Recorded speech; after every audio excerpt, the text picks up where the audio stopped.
The day I couldn't open the jar, I cried over the sink like a woman who had just learned the world was ending.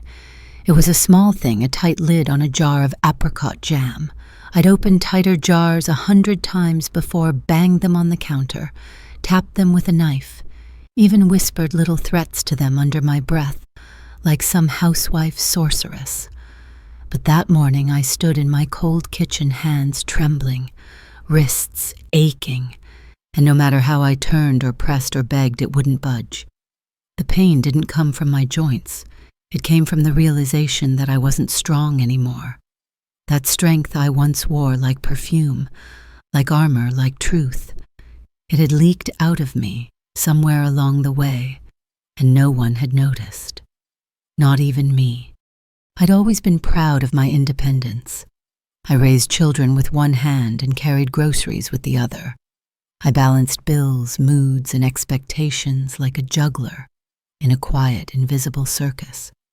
And I never asked for help, not because I didn't need it, sometimes I did, but because needing help meant surrendering something I wasn't ready to give up. Control, maybe, or dignity, or just the illusion that I was unbreakable. But that jar, that stupid, stubborn jar, brought me to my knees. I looked around the kitchen. Everything felt too loud and too quiet at once. The hum of the refrigerator was a low reminder of all the things I was supposed to keep running. The empty chairs at the table mocked me. I used to fill them with laughter stories, pancakes. Now they sat like sentinels, guarding a silence I never meant to create. I wrapped the jar in a dish towel and tried again. My knuckles cracked. My elbows quivered. Nothing. And so I set it down, leaned against the sink, and felt the tears press forward from a place deeper than frustration. I didn't cry because I couldn't eat the jam. I cried because I didn't recognize the woman whose hands had given up. That moment split something open inside me. Not a dramatic explosion, but a quiet fissure. A tiny shift like the earth moving under a house that had always stood solid. I had ignored the signs, the breathlessness after stairs, the way my fingers shook when I buttoned a blouse, the forgotten names, the misplaced keys, the way everyone talked around me like I'd become an old porch light nice to keep on, but no one really sees it anymore. But this was different. This was a betrayal from my own body. I thought of calling someone, maybe one of the kids, just to say hello. Just to see if someone might say, "Let me come over." But I didn't. I knew how it would go. They'd answer distractedly. There'd be rustling, tapping sighs. They'd say things like, "I'm in the middle of something," or, "Can I call you back?" And the call would end before I found the courage to ask for help with a jar. And then I'd hate myself for expecting anything. I had never wanted to be a burden. That word lives in the bones of every aging woman, like a ghost burden. We don't say it out loud, but we smell it in the way people pause before inviting us places. We see it in the way they switch the subject when we talk too long. We feel it when our stories are met with tight smiles or silence. And so we shrink. We laugh it off.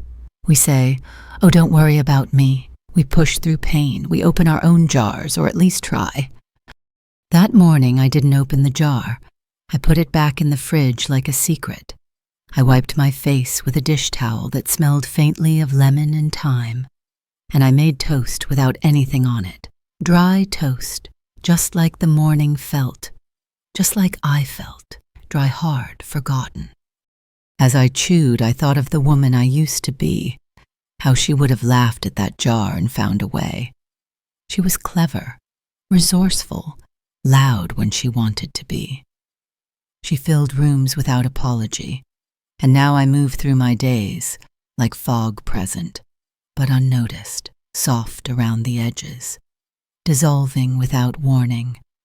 Later that afternoon, I walked past the mirror in the hallway. I paused just for a second and stared. My eyes looked tired. My mouth had lost its natural smile. I used to know the woman in that reflection.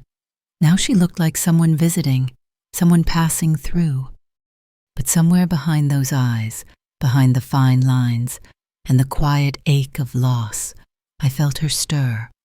That old strength, the one that used to carry babies and bite back tears and make the impossible feel like Tuesday. She was still there, just quiet now, waiting. And as the day went on, I found myself whispering to her, not out loud, not with words, but with the way I moved. I dusted the old photos. I lit a candle I hadn't touched in months. I played a record I used to love. I didn't feel strong, but I did feel something else. A flicker, a hum.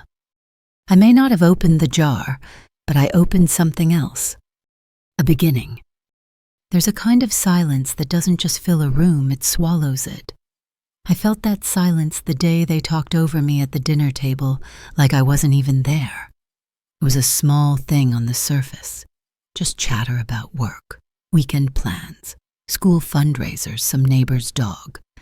They laughed, passed the bread, poured wine, and I sat at the end of the table napkin, folded in my lap, hands resting on the edge of my plate, and realized no one had looked at me in 20 minutes. I could have stood up, waved my arms, shouted, and still, I'm not sure anyone would have noticed. I used to be the heartbeat of that room. Meals didn't start without my call. Conversations bent around my stories. Even the kids wild and squirmy, as they were looked to me for approval, for love, for warmth. I held all of it together like stitches in a well-worn quilt. But that night I was the fabric no one touched anymore. The part that had faded from too much sun, too many washings, too many years. I remember trying to say something about the news, something small, something I thought might bring me into the current, but my voice barely made it out of my throat before someone cut in with a louder story. And then someone else piled on. I smiled. I nodded. I reached for the salt and passed it. That's all I seemed to be good for, any more passing things. I don't think they meant to hurt me. That's the strange thing about being invisible. It rarely comes with malice. No one says, let's pretend she doesn't matter. It's softer than that. A glance that doesn't land. A joke told without you. A thank you that never arrives. They just forget. Forget that you once carried their bodies inside your own. Forget that your hands used to soothe their nightmares. Forget that every wrinkle on your face is a scar from some battle you fought for them. They don't mean to forget. They just do. And so you smile. You stir the gravy. You refill glasses. You ask how work is going. And they tell you not because they care about your listening, but because they've learned to speak through you like you're a window. Clear, silent, always there. That night, after everyone left, I cleared the dishes alone. No one offered to help. I could still hear the laughter in the walls, but none of it belonged to me. I carried plates to the sink one by one like relics, each dish still warm from the hands that held them. I looked at the empty chairs and wondered, when did they stop being mine? When did the table I built with love become a stage I wasn't invited to perform on? I think it started slowly. The first time they left me out of a group chat. The birthday I had to remind them about. The doctor's appointment I took myself to just so I wouldn't burden anyone. One moment at a time, my role shifted from mother to ghost. I was still here, still cooking, still cleaning, still remembering everyone's favorite sauces. But somewhere along the way, they stopped seeing me as a person with a world inside her. I washed the dishes with aching wrists. The water was hot, almost scalding. I didn't turn it down. I let it burn just a little, not enough to blister, but enough to feel something. The weight of the plates, the scrape of the sponge, the steam on my glasses. It grounded me in a way their conversations no longer did. When I was younger, I used to command rooms, not with volume, but with presence. People leaned in when I spoke. They waited for my opinion. My laugh used to fill the air like music, not forced, but rich and full. Now I find myself rehearsing sentences in my head, wondering if they're worth saying. Most times, I decide they're not. And yet under all that, the silence, the erasure, the painful stillness of being unseen, I still love them. That's the cruel thing about motherhood. Love doesn't shrink when attention does. If anything, it expands. It fills the gaps where acknowledgement used to be. It wraps itself around the cold parts of your heart and whispers, they're busy, they're tired. It's not personal. But it is, and you know it, and still you forgive them. I dried my hands on a towel that had once been white. It was gray now, stained with years of use. I hung it gently over the oven handle, careful not to fold it too perfectly. I didn't want it to look like no one lived there. I stood in that dim kitchen and let the silence settle back in like dust. And then I whispered just softly, I'm still here. The room didn't respond. No one rushed in. No one said, I know. But I said it for me. For the woman who still feels joy in small things, who still sets the table even when no one's coming, who still remembers the strength it took to build a life from scratch, even if that life forgets to say thank you. I didn't scream. I didn't cry. I just breathed. And in that breath, I felt the smallest spark of something that once defined me. Not loud, not bold, but strong. It happened on a Thursday morning, the kind of gray, slow morning that passes unnoticed. I had just come out of the shower, and as I wiped the steam from the mirror, I met her eyes. But they weren't mine. Not really.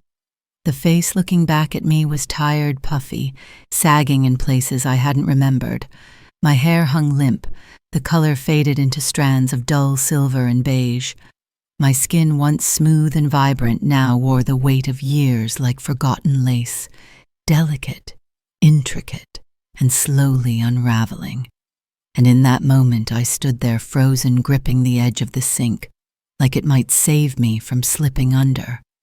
Because I didn't recognize myself. There was a time, and not so long ago really, when I moved through life with purpose. I knew where I was going. I knew what I was doing. There was a rhythm, a certainty to my reflection. Even when life was hard, I could look in the mirror and see someone who still had fire. I saw someone I respected, someone I liked. But that morning, I saw only a woman who had been weathered down by years of being needed, then slowly, so slowly, no longer. I leaned closer, trying to find her again. I searched my own eyes for clues, for remnants, for shadows of the girl who once laughed so easily, the woman who once held a baby to her chest with one hand while balancing a grocery list and a dream in the other. But she wasn't there. Not in the way I remembered. Her light had dimmed, not extinguished, just buried under layers of duty, of grief, of time. It's strange how you can lose yourself in plain sight. You live inside your body every day, yet somehow, piece by piece, you disappear. You become the caretaker, the cook, the driver, the listener, the planner, the one who says I'm fine with a practiced smile. And then one day you realize you don't know what you actually feel anymore. You don't know what you want. You've become a collection of responses to everyone else's needs, and in the process you've forgotten your own voice. That morning, after I stared at my reflection too long, I walked to the closet and stood there lost. Clothes I used to wear didn't feel like mine. Nothing fit right, not just physically, but emotionally. There was a dress I used to love, floral and soft, that made me feel pretty in a simple, Sunday kind of way. I put it on, hoping it might pull her, the real me, back to the surface. But it hung on my shoulders differently. The fabric looked tired. And when I looked back in the mirror, the woman wearing it looked like she was playing dress-up in someone else's joy. I took it off, folded it quietly, sat on the edge of the bed and stared at the floor. The clock ticked. The house hummed. I could hear a car passing outside, the faint rustle of a tree branch brushing the window. Everything moved on, everything continued, but inside me something had paused. Something had stepped outside of time and whispered, "This is not who you were meant to become." But what startled me most wasn't the aging. It wasn't the wrinkles, or the thinning hair, or the softer muscles. It was the hollowness, the absence. I had always believed that age would come with wisdom, with peace, that growing older would feel like stepping into a deeper version of myself. But no one tells you that sometimes it feels like vanishing, like watching the world rush forward while you sit on a bench quietly waving as it passes. And it's not just physical. It's in the way people talk to you, or don't. It's in the assumptions they make that you wouldn't understand, that you don't matter, that your best days are behind you. It's in the way your stories are met with distracted nods, or your laughter goes unnoticed, or how no one asks what you dream about anymore. As if dreaming is a privilege you surrendered at 50. I reached into the drawer that morning and found an old tube of lipstick, a shade I used to wear when I wanted to feel alive. I twisted the cap off and smiled just faintly at the name on the bottom reckless rose. It felt like a memory in my hand. I applied it careful, slow. The color looked strange against my skin, like an echo from another life. But still, I wore it. And for a fleeting moment, just a moment, I saw a flicker of her again, not fully, not clearly, but enough to remember. I didn't go anywhere that day. I didn't need to. I sat by the window with a cup of tea and let the sun warm my face. I didn't try to be useful. I didn't make a list or clean the kitchen or pretend to be busy. I just was.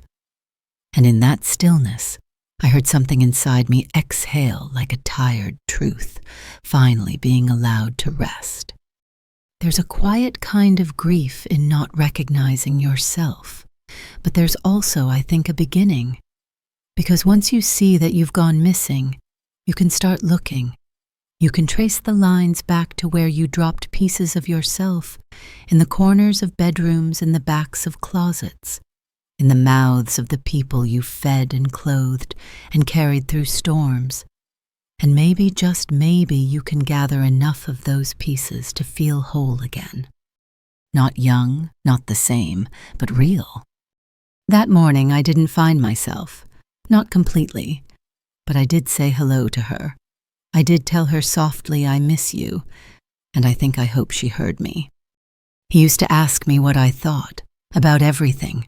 The kids, the bills, the state of the world, whether the tomatoes needed another week on the vine. He'd sit across from me, at the kitchen table, arms folded, that curious crease in his forehead, and he'd listen, really listen, as I talked through my opinions like I mattered, like my perspective was the hinge that kept the whole door swinging.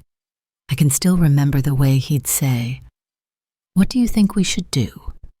Not as a formality, not as something polite husbands say, but because he believed my mind held the key.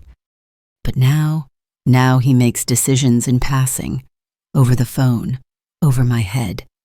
Sometimes I find out what's happening in this house the same way I hear the weather in vague announcements made while I'm boiling water or wiping down the counter. I scheduled the repair guy for Thursday. "We'll go to your sister's on Sunday." I already told them yes. And just like that, my place in the conversation has become background noise. I don't think he means it cruelly. That's the hardest part. It would almost be easier if he were angry or distant or unkind, but instead he's indifferent. He moves around me like I'm furniture, familiar, dependable, always in the same place. He assumes I'll go along with things because I always have, because I've learned not to push, because my silence has become the easiest agreement in the room. One night I tried to talk to him about it. I don't remember what triggered it. Maybe it was the tone in his voice, or the way he dismissed something I said with a wave of his hand. But I finally asked, "Do you even care what I think anymore?" He looked up from the newspaper. Yes, he still reads the paper, and blinked at me like I'd asked if he believed in gravity. Of course, he said too quickly. "Don't be silly." But that's the thing, it wasn't silly. It was the quiet truth I'd been swallowing for years. Somewhere along the way, my thoughts stopped being valuable. Not because they changed, but because they weren't needed. The decisions didn't require my input anymore.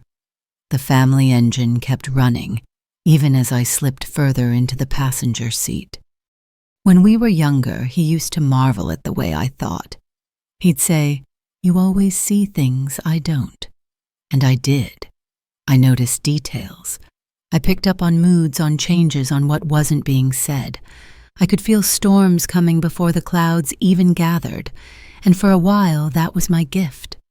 I was the one who could steer us through hard seasons, who could hold everything steady. But now I'm just nodding, agreeing, going along. There was a time when we'd stay up late sitting on the porch, talking about what we wanted from life, what we feared, what we'd do when the kids grew up, when the house felt too big, when retirement came. We used to imagine future versions of ourselves, sipping wine in Italy, walking by the ocean, reading books in side-by-side chairs. But the future we imagined never came. Or maybe it did, and we just didn't recognize it. Maybe it came wearing slippers and silence routines and reruns. Maybe it came with fewer questions and more assumptions, less curiosity, more comfort. He still loves me, I think, in his way, in the way a man loves the shape of his life without needing to examine it. But I miss the way he used to look at me like I was becoming something. Now he looks at me like I've already become, like the story is over. And yet, part of me understands. We all grow weary. We all reach for ease. It's easier to move through the day without friction. It's easier to assume someone agrees than to ask and risk hearing otherwise. It's easier to stay the course than to rechart the map. But easy is not the same as loving. And sometimes I wonder if he knows the difference anymore. That night after we went to bed, I stared at the ceiling while he snored softly beside me. I wanted to turn to him, to say I still have thoughts, I still have questions, I still want to be asked, but I didn't. The words felt too heavy, too late, and maybe I was afraid of the answer. Maybe I was afraid that even if he did ask, I wouldn't know what to say anymore. Because when no one asks for your thoughts for long enough, you begin to question whether you have any worth offering. You begin to lose the edge of your voice, the shape of your opinions, the muscles of your mind.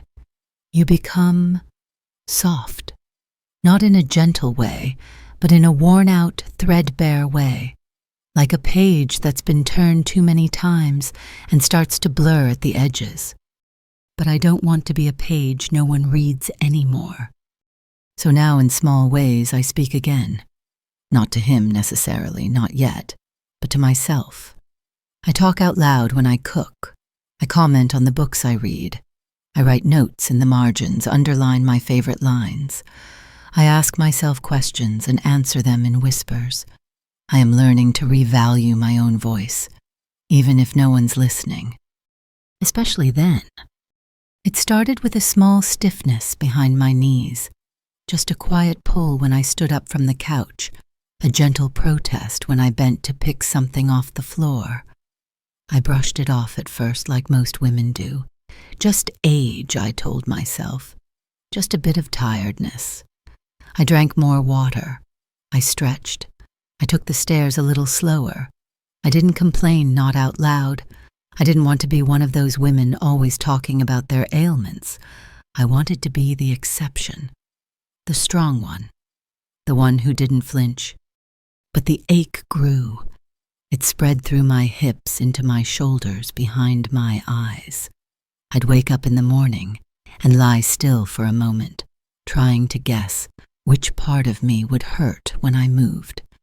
The act of sitting down, once casual and automatic, became an exercise in strategy.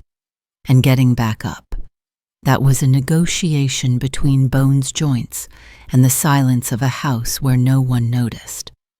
Pain, I learned, doesn't scream. It whispers. It hums under your skin. It steals your attention during conversations. It makes you forget things. It makes you afraid to reach for what you need in case something snaps. It's not just physical.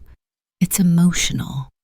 It chips away at the edges of who you thought you were until you become a woman who hesitates before tying her own shoes. What hurt the most wasn't the pain itself, it was how invisible it made me, because no one asks. They don't notice the way you wince when you turn. They don't see the pills you take quietly at breakfast. They don't understand why you move slower now, why you grip the handrail even though you never used to.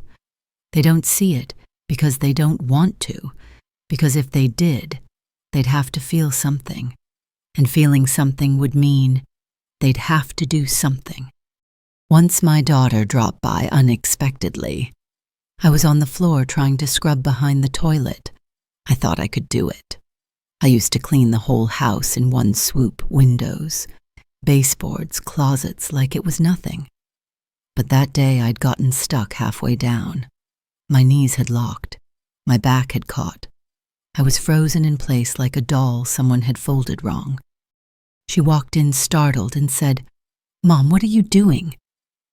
But not with worry, with annoyance, like I was inconveniencing her, like I should have known better.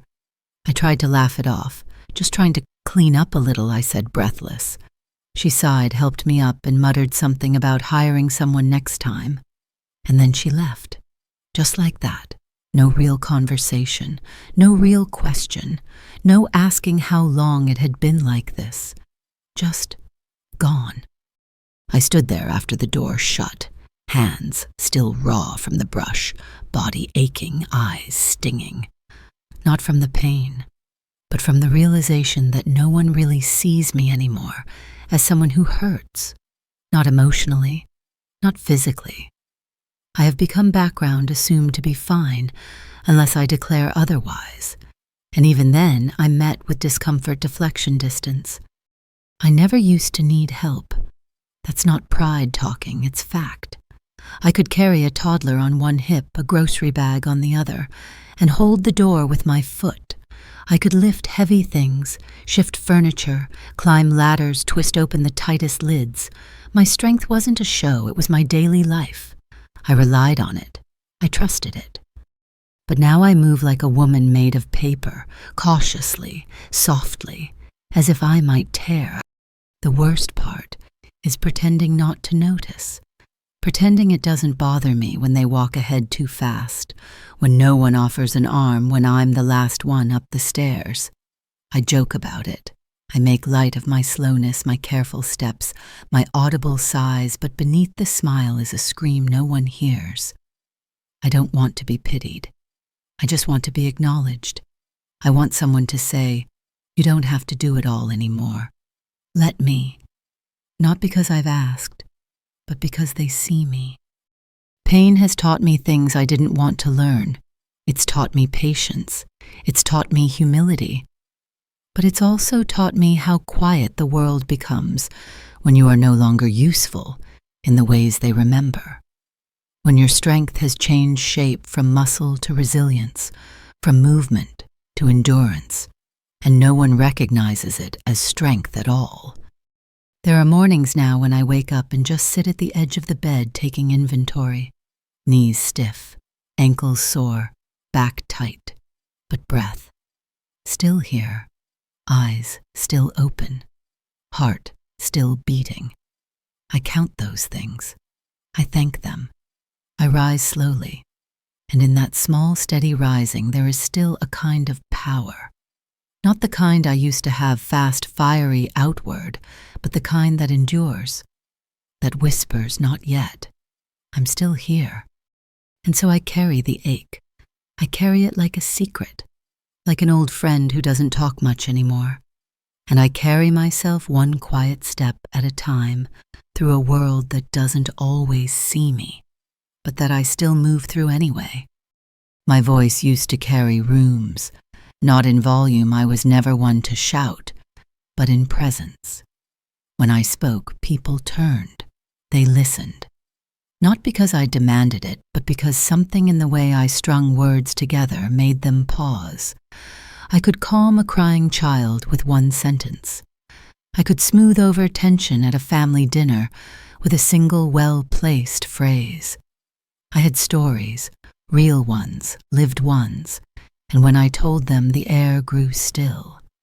Now when I speak, it's as if my words fall into a well, deep, dark, and forgotten. Sometimes I start a thought and no one even hears the beginning. They're too busy scrolling, talking, laughing at something I don't understand. And so I stop mid-sentence. I trail off. I pretend I forgot what I was going to say when the truth is, I remember every word I just learned they weren't welcome. There was a day, not long ago, when I was sitting at the kitchen table with my grandchildren. They were talking about something TikTok or gaming or some app I've never seen. I tried to chime in to ask a question to express interest, but they didn't even look up. One of them said, "Oh, Grandma, you wouldn't get it," and kept going. I smiled. I laughed even, but inside I folded. I felt like a photograph curling at the edges, once precious, now just faded paper. I used to teach. That was a lifetime ago. A classroom full of teenagers, wide-eyed and skeptical. I could quiet a room with nothing but my posture. I could make Shakespeare feel like gossip, and algebra sound like music. I remember the feeling of standing in front of that chalkboard, the hum of attention around me. I miss that feeling. Not the authority, not the control, but the connection. The knowing that my voice had value, that it reached people, that it sparked something. In this house now, my voice is mostly soft, not because I've grown quieter, but because the echo is gone. No one bounces words back to me with the same energy. No one builds on my thoughts. I speak and the words land flat, like feathers on tile. It's not that they mean harm, it's that they're distracted, busy, always elsewhere, and I somehow have become the background music to their lives. Sometimes I wonder, did I do this to myself? Did I become so good at supporting everyone else that I taught them not to notice me? I was the one who made sure they had what they needed before they even asked. I anticipated moods-filled gaps, solved problems silently. Maybe I made myself so invisible in my service that now when I speak, they assume it's not important, that if it were, I'd have spoken louder. But I've never liked to raise my voice. Even now, when I feel the burn of invisibility rise in my chest, I don't shout. I just stop talking. That's the quieter rebellion, the gentle refusal. I let their conversations pass me like wind through trees. I nod when it's expected. I laugh when it's polite. But more and more I find myself drifting, not because I have nothing to say, but because I've grown tired of trying to be heard in a room full of closed doors. One evening I found an old cassette tape in a drawer. It was me years ago recording something for the kids when they were little, a bedtime story. I played it and the sound of my own voice startled me. It was firm, melodic, full of warmth and weight. I sat on the edge of the bed holding that tiny box in my hand, and I cried.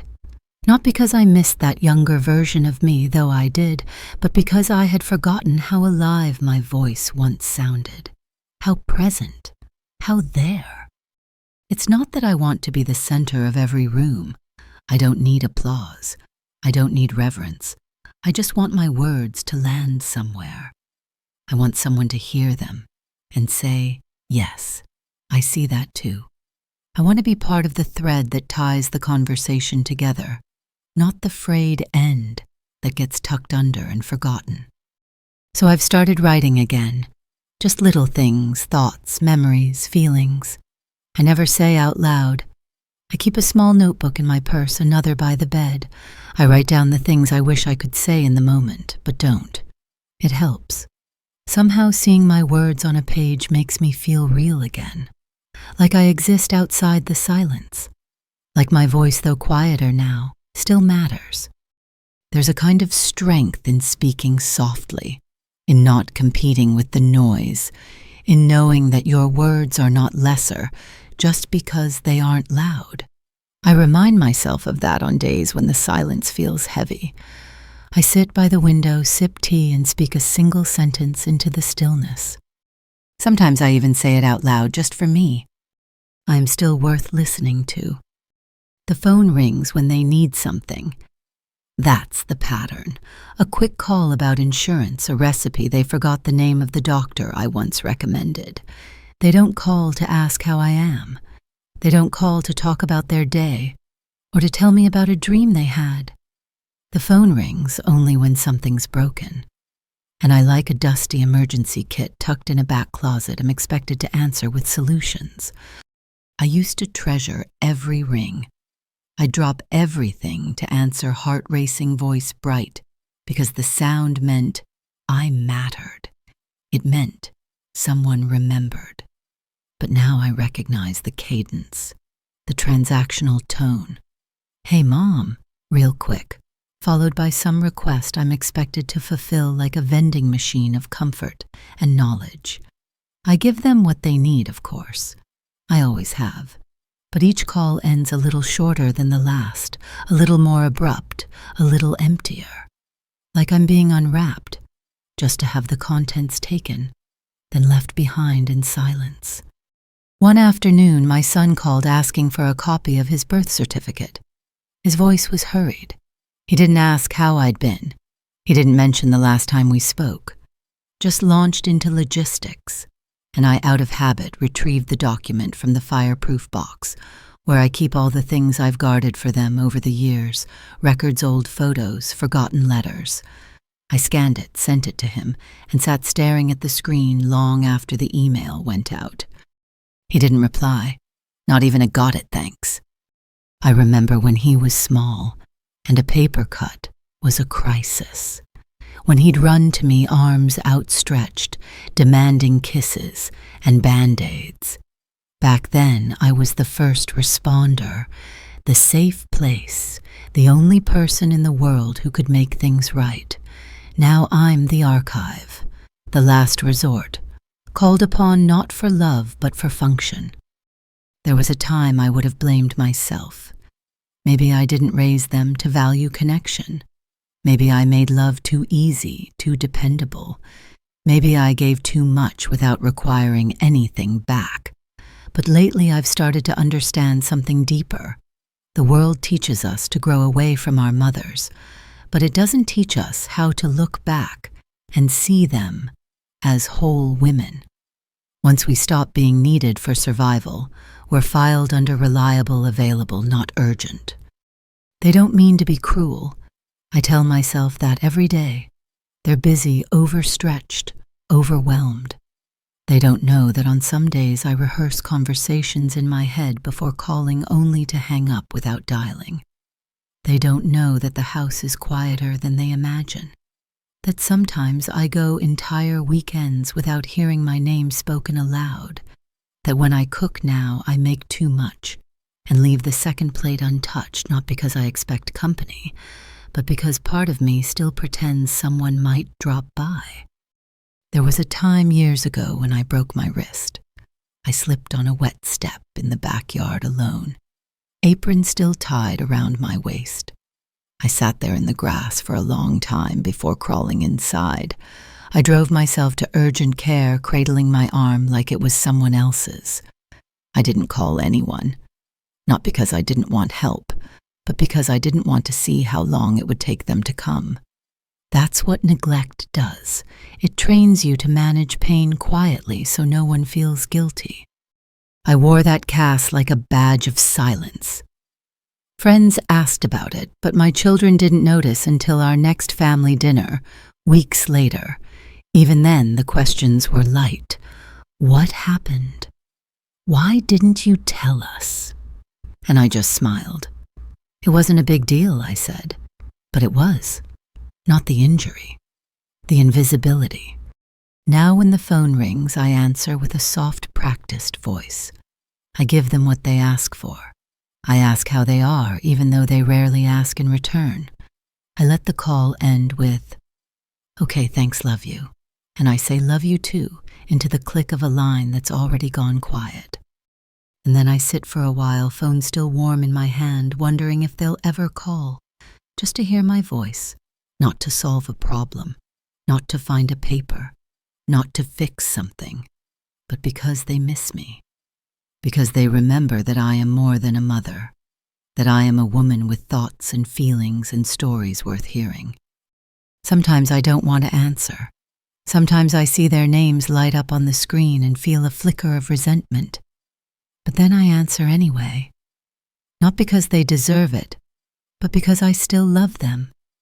And because I know what it means to show up even when you're tired, even when you feel like a tool that only gets pulled out of the drawer when something's gone wrong. But lately, I've started letting a few calls go to voicemail. I've started choosing quiet over usefulness, choosing peace over being needed. And in that quiet, I'm beginning to feel something I haven't felt in years. Control.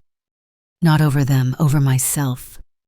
I spent an hour getting ready that evening, not because anyone asked me to, not because there was anything special about the night, just dinner out with the family, but because something in me ached to feel seen again.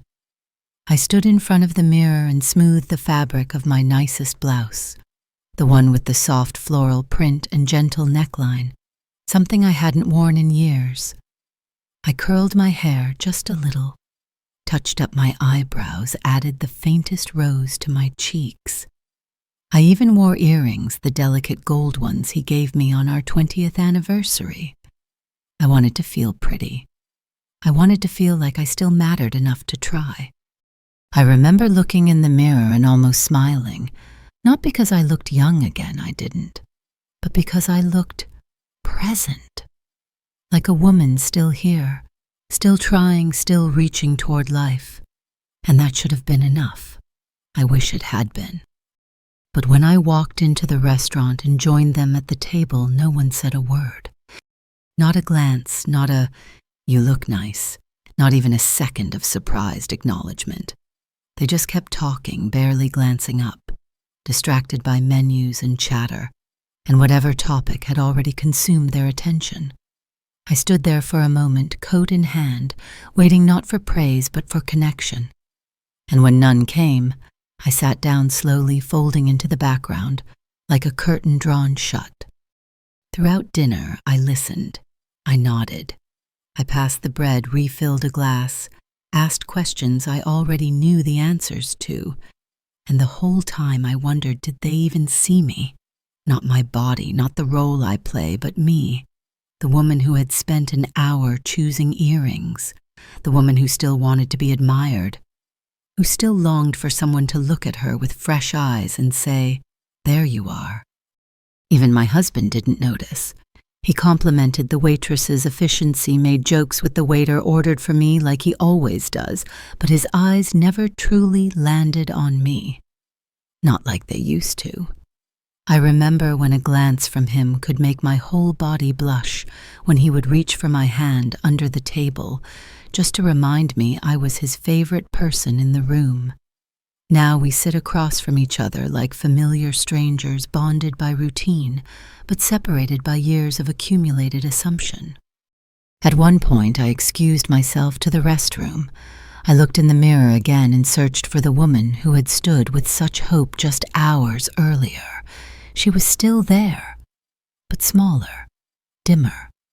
Her lipstick had worn off. Her earrings felt heavy. Her smile had gone soft and quiet. I leaned on the sink and whispered, "You tried. That's more than they'll ever know." That night, after we drove home, I went to bed without saying much. I undressed slowly, folding the blouse with care, laying the earrings back into their velvet box like tiny disappointments. I stared at the ceiling for a long time, wondering why it still hurt, why the absence of a single compliment, a single moment of being seen, could wound me deeper than words ever could. It's not about vanity. It never was. It's about presence. It's about wanting someone, anyone, to look at you and say, I notice. I remember who you are. I still see you. Because when no one looks, you start to fade. Not physically, though, that happens too, but emotionally, spiritually. You begin to feel like a ghost who hasn't been told she died, floating through rooms you once owned among people who once adored you, now greeted only by forgetfulness. And yet I'm still here. I still feel. I still want to be beautiful. Not in the way I was at 25, but in the way a sunrise is beautiful after a long, dark night. In the way an old song is beautiful when you haven't heard it in years. In the way truth, whispered gently, can be beautiful. So I've started dressing for myself. I wear perfume even when no one's visiting. I put on lipstick before going to the market. I sit on the porch in my favorite shawl, just because it makes me feel soft and warm and real. I don't do it to be noticed anymore. I do it to remember that I deserve to be. And slowly in these small acts, I'm becoming visible again, not to them, but to me. Because maybe being beautiful at this age isn't about how they see you. Maybe it's about finally seeing yourself fully kindly without apology. It started with a photo, not one I received, one I stumbled upon. It was on social media, buried in a flood of images. I scroll past out of habit, a family gathering. Bright smiles, raised glasses, a birthday cake. And in the corner unmistakably sat my grandson, the one I used to babysit every Friday when he was still small enough to fit in my arms. His hair was longer now. He'd grown taller. His smile had changed, more like a teenager's, now all confidence and indifference. I hadn't seen him in months. No one had told me about the party. No invitation, no call, not even a text.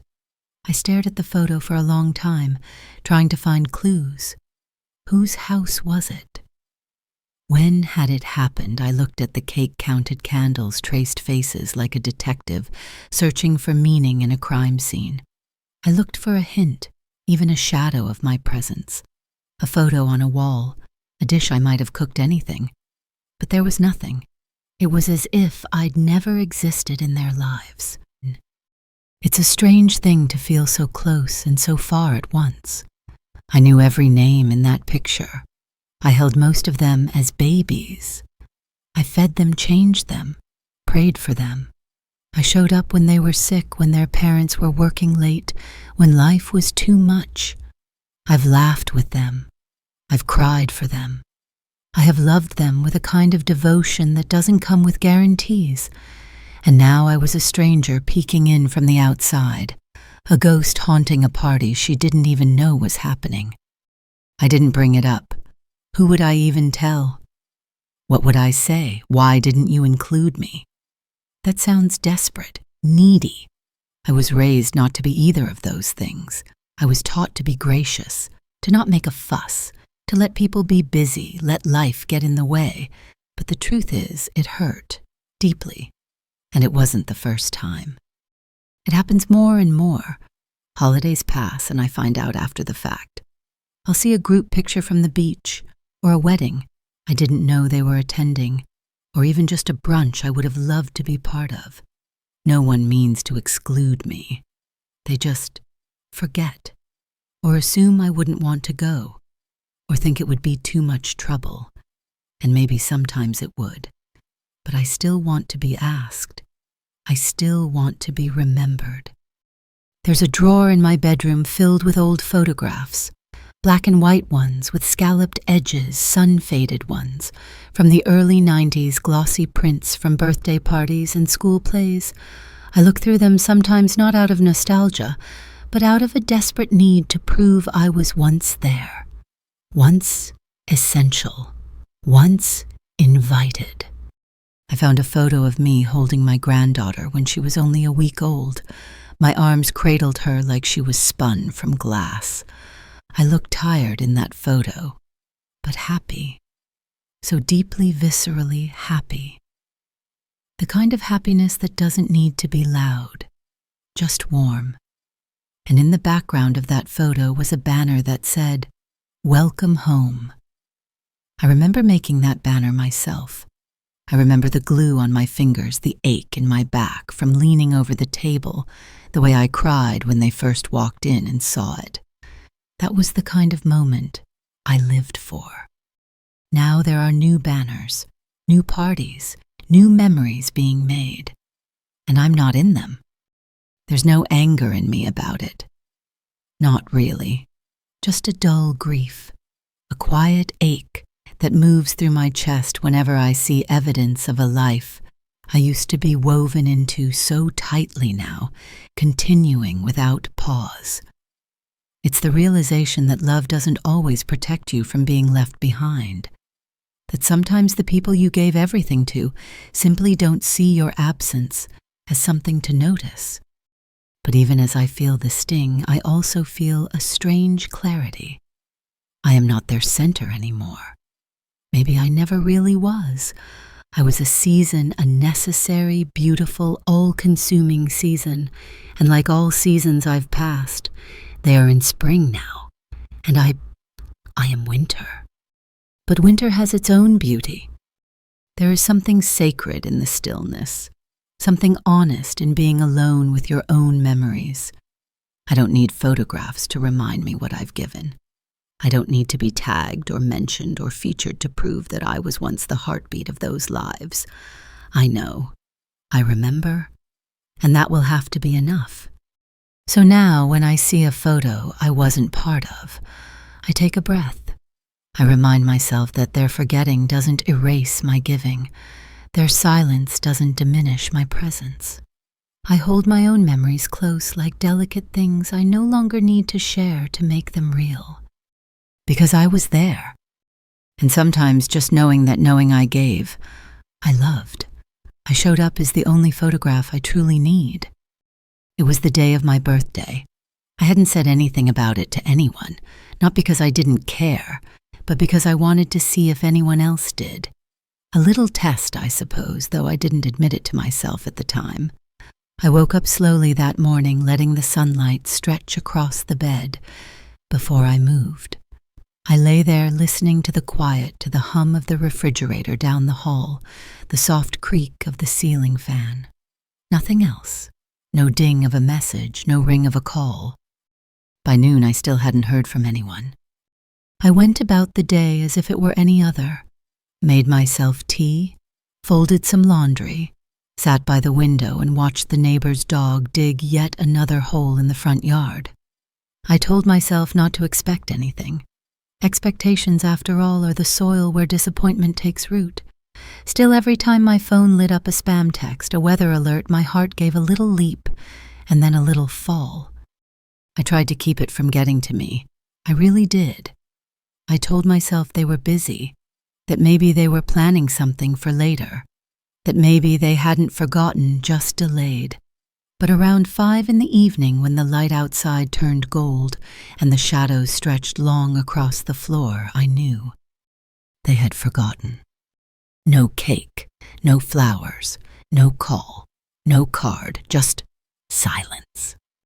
I sat at the kitchen table, the one that once overflowed with birthday breakfasts and handmade cards from sticky little fingers. I thought of all the years I had spent making everyone else feel special on their days, the banners, the pancakes in the shape of numbers, the balloons. I blew up until my cheeks ached. I thought of how I'd go out of my way to find the perfect gift, write the perfect message, create the perfect moment. Not for praise, but because I believed love was in the effort, in the remembering. I remembered the year my youngest was 8 and insisted on a superhero moon princess-themed party. I stayed up until 2 a.m., painting stars and capes, baking cookies shaped like comets. I smiled through it all because nothing gave me more joy than making them feel cherished. I wanted them to grow up knowing what it felt like to be treasured. And now here I was on the day of my birth, feeling like the last page in a book no one reads anymore. Around 7, I lit a candle, just one, stuck it into the top of a store-bought muffin I found in the fridge. Chocolate chip. Not my favorite, but it would do. I sang to myself quietly, a whisper more than a song. It felt ridiculous at first, a woman in her own kitchen celebrating herself. But then something shifted. I realized as I held that tiny flicker of flame in front of me that I was the only one who remembered, and maybe that had to be enough. I closed my eyes and made a wish. Not for them to call, not for someone to show up with flowers. I wished for strength, for peace, for the ability to keep loving, even in the absence of recognition. I wished to feel whole even when forgotten. And then I blew out the candle, not with sadness, but with a strange, aching kind of grace. Later that night, my daughter finally texted, "Oh no, I just realized what day it is. I'm so sorry, Mom. Happy birthday. Things have been so crazy here." I stared at the message for a long time, typed and deleted a dozen replies before settling on, "Thank you, sweetheart. Hope your day was good." She didn't mean harm. I know that. But harm doesn't need intention to exist. Sometimes it's the thought that doesn't count, that leaves the deepest bruise. The next day I woke up and felt different. Not bitter, not angry, just clearer. I had waited all day for someone to honor me, and in the end I had honored myself. Maybe that was the most honest thing I'd done in a long time. I don't expect them to remember next year, or the year after that. I've stopped keeping track of who calls and who forgets. I no longer mark my worth by how many messages I get, or how many candles are lit by someone else's hand. I've started lighting my own candles. Because I am still here. Because I still matter, even if the world forgets to remind me. There was a time when I felt comfortable in my own skin, not in the way young women boast about beauty, but in the quiet, steady way a woman feels when her body does what it's supposed to. I could walk long distances without thinking about my knees. I could carry groceries up a flight of stairs, no sweat. I could sleep through the night without waking up to pain in my hips or a sudden need to stretch my legs just to calm the burning. Back then, I didn't realize what a gift it was to move through the world without having to negotiate with your own body first. Now, even getting dressed feels like an agreement I have to strike with the person I see in the mirror. Nothing fits quite right anymore. My waist thickened, my arms softer, my back bent ever so slightly in ways I didn't notice, until I saw my own silhouette against the window one day and thought, that can't be me. My body, the very thing that carried children, lifted boxes, scrubbed floors, held people through heartbreak, now feels like borrowed property, like someone else's house I'm just renting. There's a grief in that. No one talks about it much, the quiet loss of feeling at home in your body. I miss the way my skin used to snap back, the way I used to sleep without interruption. The way intimacy once felt natural, instead of something complicated by soreness and self-consciousness. I miss feeling desirable, and not just to others, to myself. There are days I avoid mirrors. I keep the lights dim in the bathroom when I undress. I fold clothes with the label side hidden, so I don't have to confront how much the sizes have changed. And when I catch a glimpse of the curve of my back or the slack skin of my arms, I feel a pang that isn't just about appearance. It's about distance. Distance from the woman I once was. Distance from a body I used to trust. I remember one evening not too long ago, I dropped a bar of soap in the shower. Bending down to retrieve it felt like descending a mountain. My knees cracked. My balance wobbled. For a moment I feared I might fall, truly fall, and there'd be no one to hear it. I crouched there, frozen hand on the wall, heart pounding. When I finally stood again, I wept. Not because of pain, because of the terror, because of how small and fragile I suddenly felt, because of how something as simple as bathing had turned into an act of courage.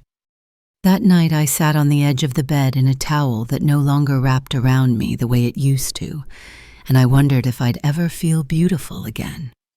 Not pretty, not polished, but beautiful in that way that makes you feel alive, magnetic, whole. And then something surprising happened. I picked up a bottle of lotion from my nightstand, the good kind, the one I save for guests who rarely come anymore, and began smoothing it into my arms, slowly, tenderly, as if I were caring for someone else. I didn't rush through it like usual.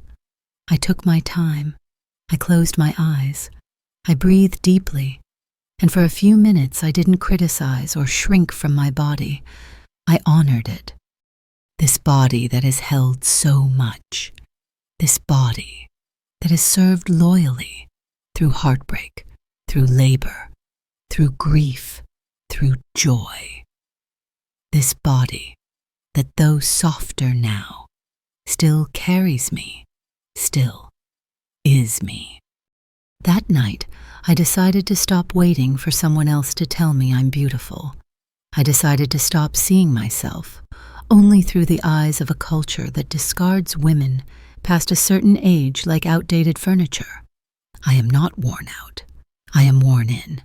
Broken in like a favorite chair, still strong, still sturdy, still capable of holding the weight of everything.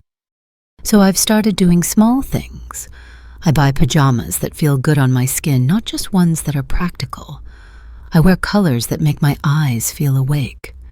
I touch my own face when I put on moisturizer, not like I'm rushing through a routine, but like I'm learning the shape of a friend I've missed for too long. And when the pain comes, and it always does, I meet it with grace.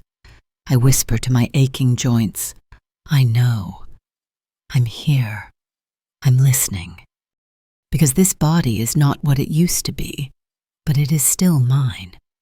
And I am still worthy of loving it. There was a time, and I remember it clearly, when I used to say no. I said it with a smile, with firmness, sometimes even with a little bit of pride. No, I can't make it. No, that doesn't work for me. No, I need a moment for myself. Back then, my boundaries were strong. They weren't walls, they were fences with gates I could open and close. I had a sense of self that felt rooted solid. I knew my limits and I honored them. But somewhere along the line, the no's started slipping away. Not all at once, little by little, one quiet compromise at a time. I said yes when I wanted to rest. I said yes to avoid the sigh on the other end of the phone. I said yes to things that drained me, to tasks no one else wanted, to favors that left me depleted.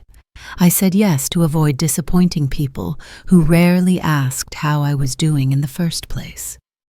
And every time I said yes, when I meant no, I disappeared a little more.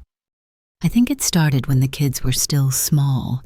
Being a mother teaches you to stretch beyond your edges, to give and give and give until your needs no longer even appear on the list. You feed them before you eat. You sit in the back seat so they can stretch out in front. You sacrifice sleep space, solitude, and you do it willingly, lovingly. But if you're not careful, you start to believe that your own wants are indulgent, that your own boundaries are obstacles to someone else's happiness. And when you spend decades saying yes, yes, of course, yes, no problem, yes, I'll handle it, people stop asking if it's too much. They just expect it. And if one day you hesitate, you become the problem. You become difficult, unhelpful, selfish. I remember the first time I said no again after years of silence.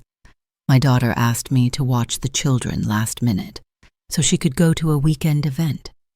I was exhausted. I'd been dealing with back pain and hadn't slept well in days. I opened my mouth to say yes, as I always did, and then something in me stopped. Something quiet, but firm. I said, "I'm sorry, sweetheart. I can't this time." There was silence on the line.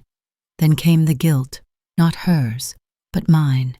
Immediately I started to explain. "It's just that I haven't been feeling well. I'll make it up to you. Maybe next week." But even as I scrambled to justify, I felt it. That flicker of strength, buried for so long. A part of me that stood tall arms crossed, saying, "You're allowed to have limits. You're allowed to need rest." She was disappointed, of course. There was a pause, a change in tone, a coolness. And for a while after that call, I questioned myself. Was I wrong? Was I being unreasonable? But the truth stayed with me like a thread I could hold on to. I had chosen myself, even if just for a moment, and it felt good. It's strange the way people react when you reclaim your boundaries. Some grow cold, some push harder, some try to make you feel like you've betrayed the version of yourself they liked better, the one who never asked for anything, the one who was always available, always smiling, always quietly tired. But the ones who love you, really love you, learn to adjust. They learn to listen. They learn to respect the no, because they trust there's still love behind it. Now I say no more often, still gently, still with care, but without apology. No, I can't take that call tonight. No, I won't be driving across town during rush hour for something that isn't urgent.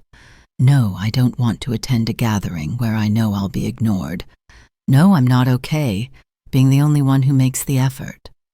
Each no is a reclamation, a brick placed back into the foundation of my self-respect, a stitch in the fabric of the woman I used to be, the woman who valued her time, her peace, her well-being. And I'm learning that no isn't rejection. It's clarity. It's honesty. It's a way of telling the world I'm still here and I deserve to choose how I show up. There's an elegance in that, a grace.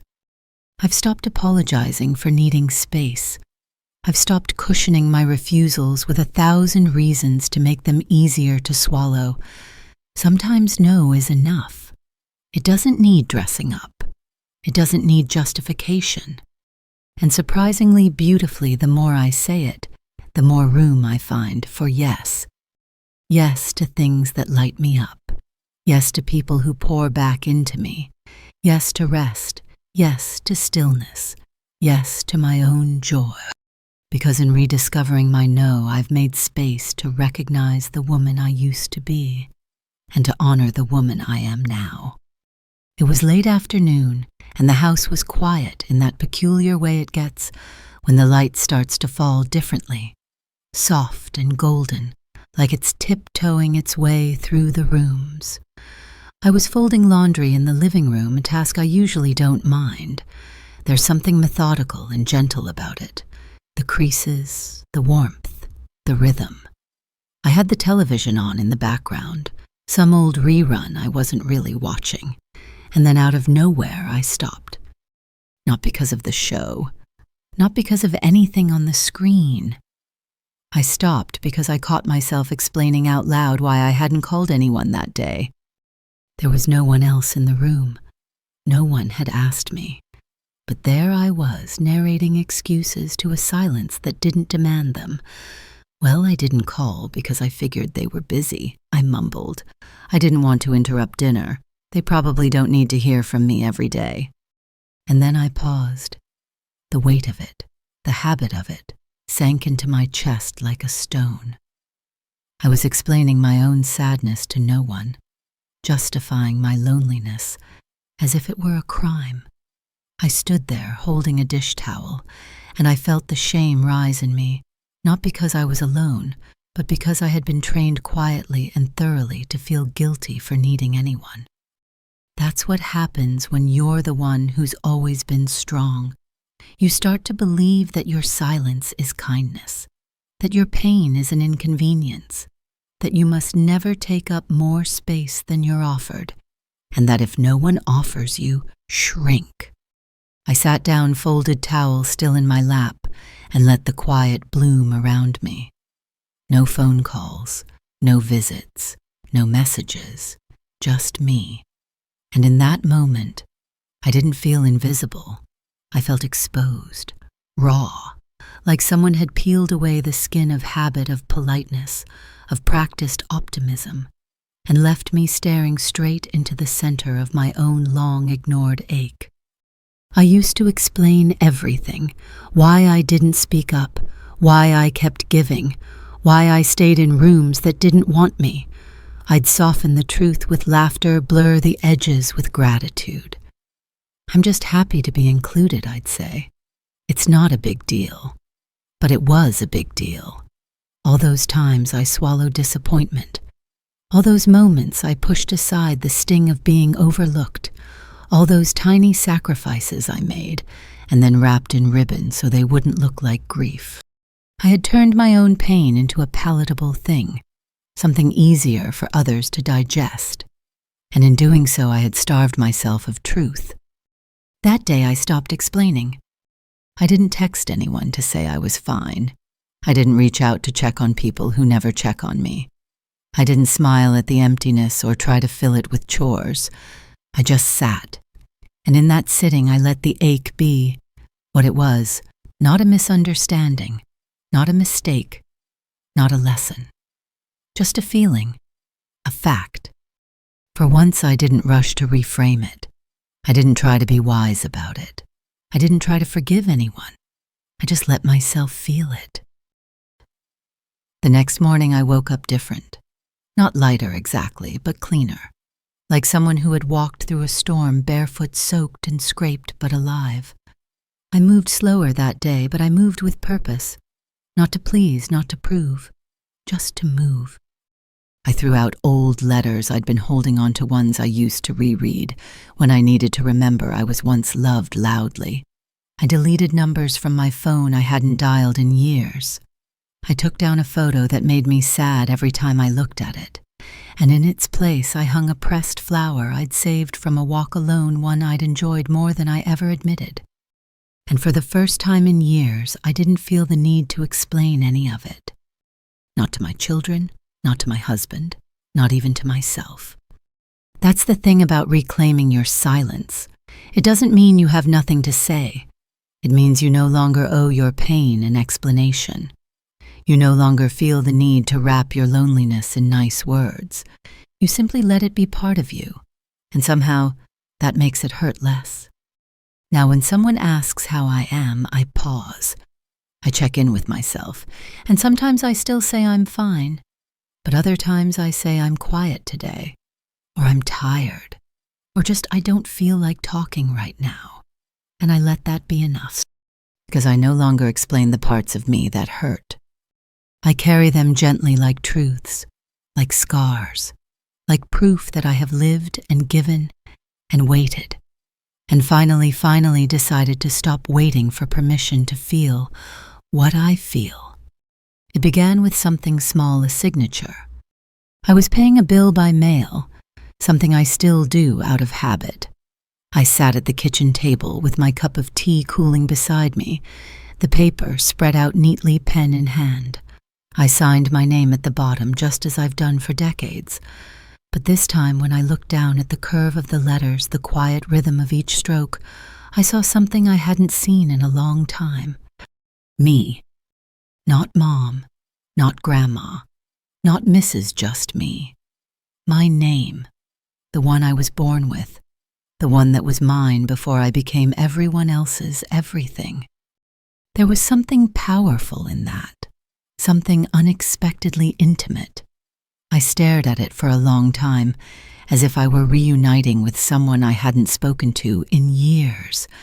And maybe I was, because I had spent so much time being theirs, their provider, their comfort, their fixer, their anchor, that I had slowly, quietly forgotten that I once existed independently of them all.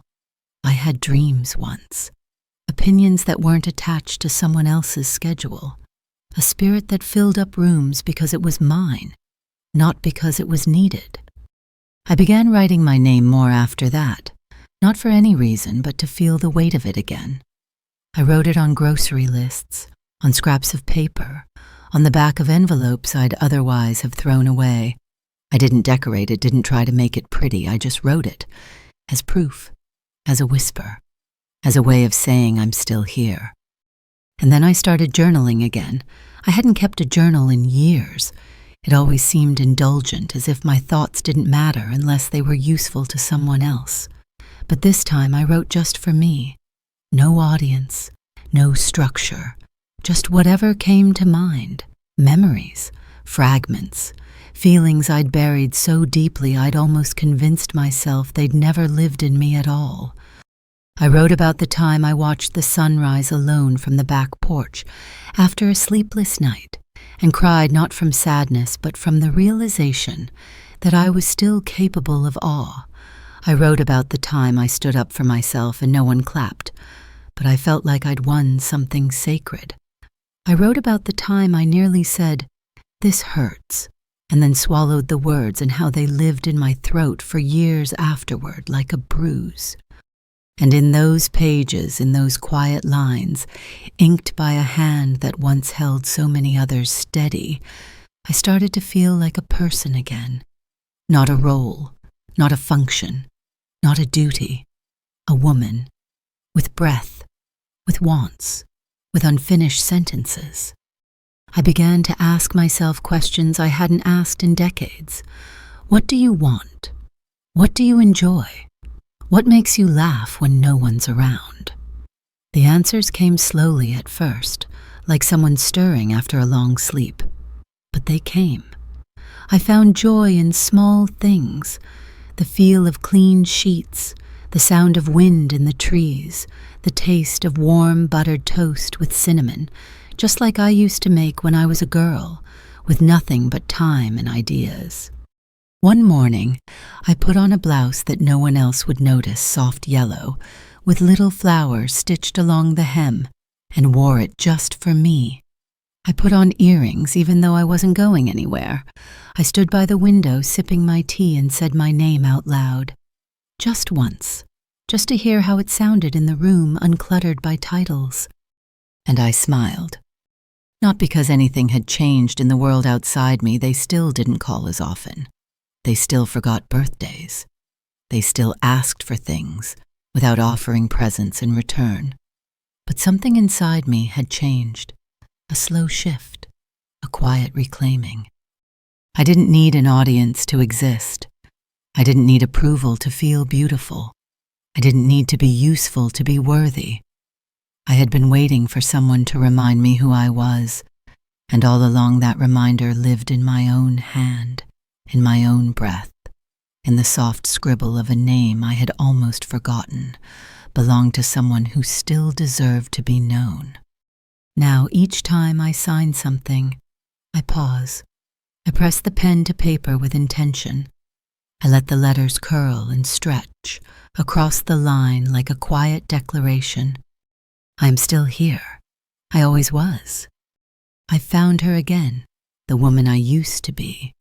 Not all at once, but in quiet fragments, in the smell of warm bread rising in the oven, in the old song I hummed without thinking as I washed dishes, in the way I stood barefoot on the porch one evening, letting the breeze run over my skin like it remembered me. I didn't go looking for her exactly. I thought she was gone, but it turns out she had been waiting for me to stop serving, stop apologizing, stop vanishing into usefulness long enough to listen. She still lives inside me. She lives in the steadiness of my hands as I trim the dead leaves off houseplants, in the calm with which I move through stores, now not rushed, not worried about anyone else's needs but my own. She lives in the way I protect my mornings, no phone, no conversation, just sunlight, coffee, and breath. She was never as loud as I remembered, never as dramatic. She was steady, clear-eyed, the kind of woman who once carried a household on her back but also knew how to sit alone with a book and feel like the whole world was hers. I used to think I'd lost her somewhere between the carpool lines and the unpaid labor of being everyone's emotional anchor. Between the birthdays I remembered and the ones they forgot. Between the yeses I offered and the nos I swallowed. But she never left. She just got quiet. She just waited for me to turn inward. Now I speak to her sometimes in small ways, when I stand up for myself without explaining, when I stop answering calls that only come with needs attached, when I buy myself fresh flowers because beauty shouldn't depend on being seen by others. Each of these moments is a conversation, a reunion, a remembering. She still lives inside me. I feel her when I laugh, that deep, unapologetic kind of laugh that starts in your belly and rises like a song. I feel her when I cry without shame, without shrinking, without hiding it behind closed doors.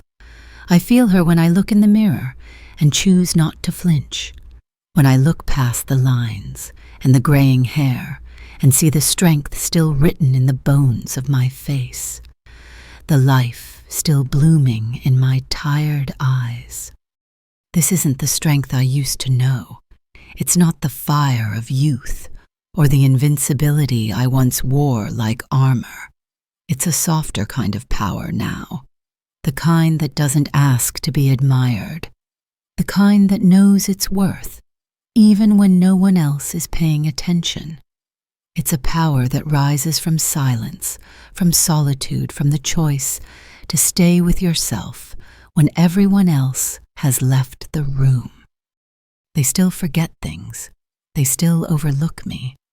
That hasn't changed, but I no longer wait for them to notice in order to feel real. I no longer measure my value by how much they need me. I no longer try to prove anything to people who only see me through the lens of convenience or history. Because I see me now. I see the girl I once was, full of dreams and fire. I see the woman I became, full of service and sacrifice. And I see the woman I am still becoming, full of grace, full of quiet rebellion, full of new definitions of love that begin finally with myself. She never left. She just waited for the noise to die down, for the house to grow quiet enough, for me to put down the lists and the guilt and the heavy, invisible weight of always being the strong one. And now, in the stillness of these days, I hear her voice clearly. It is my voice. And it says, "You were never lost. You were just waiting for permission to come home to yourself." There's a kind of peace that comes when you stop trying to be understood by those who never truly saw you, when you let go of the chase for acknowledgement, the yearning for validation, and you turn inward gently, slowly, like drawing a curtain closed, not out of defeat, but out of love for the quiet that waits behind it.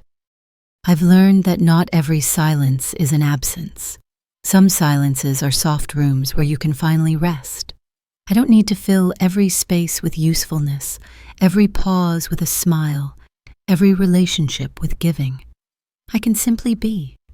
I can sit on my porch and feel the breeze touch my skin like an old friend. I can sip tea in the morning without waiting for someone to ask how I slept. I can move through my days without performing.